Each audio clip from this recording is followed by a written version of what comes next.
Hello दोस्तों, स्वागत है मेरे यूट्यूब चैनल ITI ऑनलाइन में। दोस्तों, अगर आप इस चैनल पर नए हैं तो चैनल को प्लीज़ सब्सक्राइब कर लीजिए, जिससे ITI से रिलेटेड कोई भी नोटिफिकेशन आपसे मिस ना हो। चलिए दोस्तों, वीडियो को शुरू कर लेते हैं।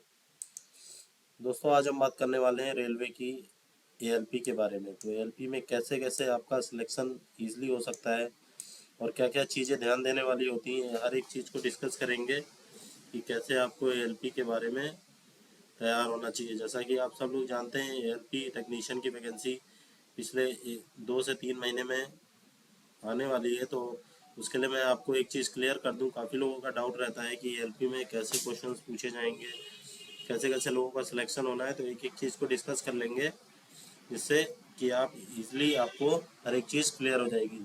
तैयारी करने से पहले दोस्तों हर एक चीज़ के बारे में उसके बारे में पूरी नॉलेज होनी चाहिए, तभी आप उसमें सक्सेस हो सकते हैं। चलिए दोस्तों, एक एक चीज़ को डिस्कस कर लेते हैं।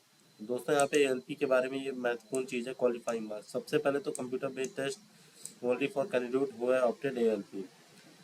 आप CBT 1 CBT 2 में जब पास हो जाते हैं तब आपका यहाँ पे ALP का एग्ज़ाम होता है।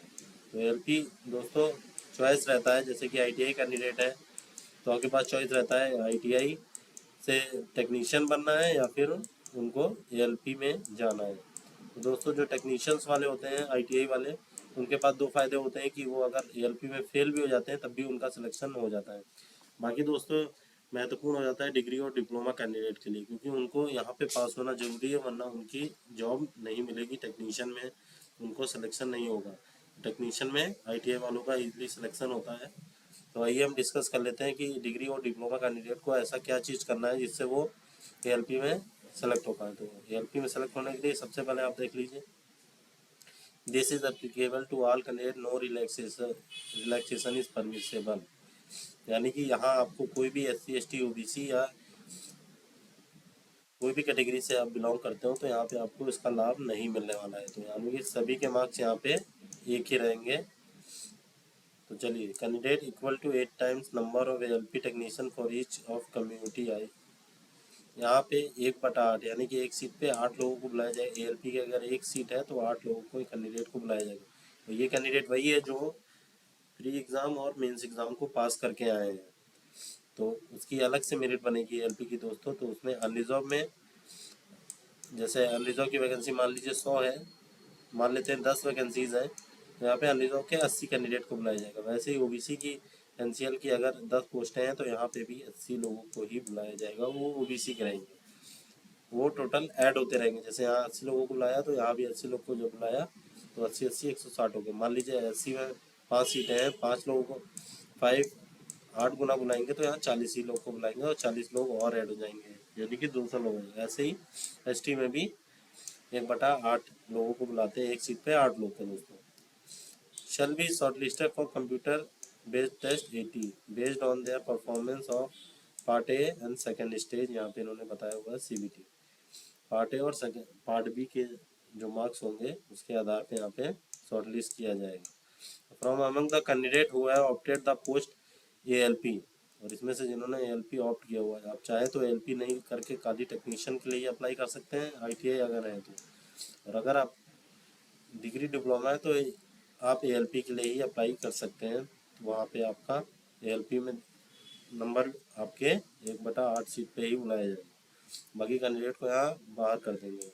सच shortlisted candidate should produce the vision certificate. सबसे पहले विजन सर्टिफिकेट देना होगा नेक्स्ट 6 में। विजन आपकी दोस्तों यहाँ पे A1 ही मान लें। बाकी अगर आपने स्पेक्स लगा रखे हैं या लेंस का प्रयोग कर रहे हैं तो आपको वो रिजेक्ट कर देंगे। तो आप ये पहले से ही मन बना लें, अगर आपने स्पेक्स पहने हैं तो आपका सिलेक्शन नहीं होने वाला है दोस्तों। अगर चेकिंग हो गई तो आपको वो ईजिली बाहर कर देंगे किसी भी स्टेज में। तो उससे अच्छा है अगर आपने स्पेक्स हैं या लेंस है तो प्लीज़ या फिर ऑपरेशन करा लीजिए या फिर अपना विज़न चेक करा लीजिए। अगर आपका सही है तभी आप इसमें अप्लाई करिए। Candidate will have to qualify in each test battery, यानी कि सभी में आपको क्वालिफाई होना अनिवार्य है। Computer based test shall be in English और हिंदी दोनों में ही आपका टेस्ट होगा, बाइलिंगुअल होगा। There shall be no negative marking, यानी कि नेगेटिव मार्किंग कोई भी नहीं है। तो ALP merit list will be drawn from among qualifying aptitude test. और ALP की जो मेरिट बनेगी क्वालिफाइड टेस्ट में 70% वेटेज होगा मार्क पार्ट ए का। 70% वेटेज होगा जो आपका पार्ट ए का होगा। पार्ट ए मतलब जो मेंस एग्जाम है उसमें पार्ट ए का 70% जुड़ेगा और 30% आपका जोड़ा जाएगा कंप्यूटर बेस्ड टेस्ट एटी, यानी कि जो आपने साइको दिया हुआ है। तो 70% इसके मार्क्स और 30% साइको के मार्क्स जोड़े जाएंगे, तो उसके बेसिस पे मेरिट बनेगी दोस्तों। अब बात आ जाती है तो इसमें किस तरह के क्वेश्चंस आते हैं। तो क्वेश्चंस हमारे मेमोरी बेस्ड भी आते हैं, नंबर्स में भी आते हैं, फिगर में आते हैं। तो आपको बताना होता है डिफरेंस क्या है। 4 फिगर दे देंगे तो एक फिगर अलग होगा। ऐसे ही आपको एक एरो मान लीजिए ऐसे जा रहा है तो नेक्स्ट में एक प्रोसेस बनेगा। मान लीजिए एरो ऐसे जा रहा है तो तीसरा एरो अगर ऐसे जा रहा है तो चौथा एरो किस दिशा में जाएगा। तो वो इस तरह के क्वेश्चंस पूछे जाएंगे। जो जैसे मान लीजिए अगर ये इस दिशा में जा रहा है तो अगला एरो आपका इस दिशा में ही जाएगा, तब आपका आंसर सही हो जाएगा। क्योंकि एक बार ऊपर गया एक बार नीचे आया, जैसे ये ऊपर ये एक नीचे, तो वैसे ही यहाँ पे एक प्रोसेस बना होता है, उसको फॉलो करना होता है दोस्तों। तो वैसे ही ऐसे ही 6 से 7 टेस्ट आपके पूछे जाते हैं नॉर्मली। ऐसे क्वेश्चंस आपको साइको टेक्निकल, आप जो भी यूट्यूब पे ऐसा पढ़ाते हैं जाके आप उनको चेक कर सकते हैं। बाकी ऐसे 7 टेस्ट आपके लिए जाते हैं। बाकी वीडियो अच्छी लगी तो प्लीज़ एक लाइक कर दीजिएगा दोस्तों, और चैनल को सब्सक्राइब कर दीजिएगा। ज़्यादा से ज़्यादा दोस्तों मैं एक बोनस टिप देना चाहूँगा, रीजनिंग के क्वेश्चंस आप ज़्यादा से ज़्यादा हल करने की कोशिश करें। उसी टाइप के क्वेश्चंस आपके उसी बेसिस पे पूछे जाते हैं। रीजनिंग के क्वेश्चन अगर आप लगाएंगे तो आपका माइंड शार्प होगा। तो वीडियो अच्छी लगी तो प्लीज़ एक लाइक और चैनल को सब्सक्राइब करें। ओके, जय हिंद।